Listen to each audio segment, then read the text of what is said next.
ఇప్పుడు కేవలం 7,999 up to 10 kgs వరకు బరువు తగ్గి అధిక బరువు నుంచి వచ్చే ప్రధాన సమస్యలను దూరం చేసుకోండి.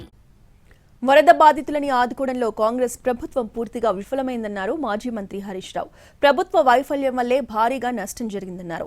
ఏం చేయాలో చెప్పకుండా విమర్శలు చేయడం అలవాటైపోయిందంటూ కౌంటర్ ఇచ్చారు జగ్గారెడ్డి. ఈ ప్రభుత్వం ప్రజల్ని అలర్ట్ చేయడంలో ఫెయిల్ అయిపోయింది, ప్రజల్ని కాపాడడంలో ఫెయిల్ అయిపోయింది. 9 మంది ఎమ్మెల్యేలను గెలిపిస్తే 9 మందిని కాపాడలేకపోయినారు, కనీసం హెలికాప్టర్ పంపలేకపోయినారు. ఈ ముఖ్యమంత్రికి వ్యంగ్యం ఎక్కువ, పంతనం తక్కువ. ఎక్కడ చూడు వ్యంగ్యమే ఆయనకు. ఇప్పుడు పాలనపై పట్టుగోల్పై రేవంత్ రెడ్డి చీటికి మాటికి ప్రతిపక్షాల మీద బురద జల్లుతా ఉన్నాడు. ఇది నీ పరిపాలన వైఫల్యం.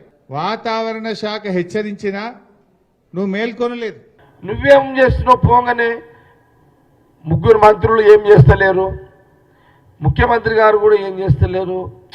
అసలు ఏం చేస్తలేరు అని చెప్పగలిగినవా? చెప్పాలి కదా.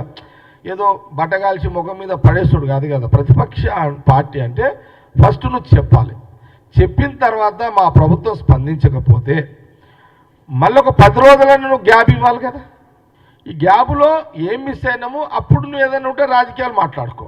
ప్రతిపక్ష పార్టీ ఎలాంటి టైంలో ఎట్లా మాట్లాడాలి, ఎలాంటి టైంలో హెల్ప్ కోరాలి, ఎలాంటి టైంలో విమర్శించాలి రాజకీయంగా, మీకు ఆ ట్రైనింగ్ ఆల్రెడీ చెప్పుంటే మేమే ఇస్తాం మీకు.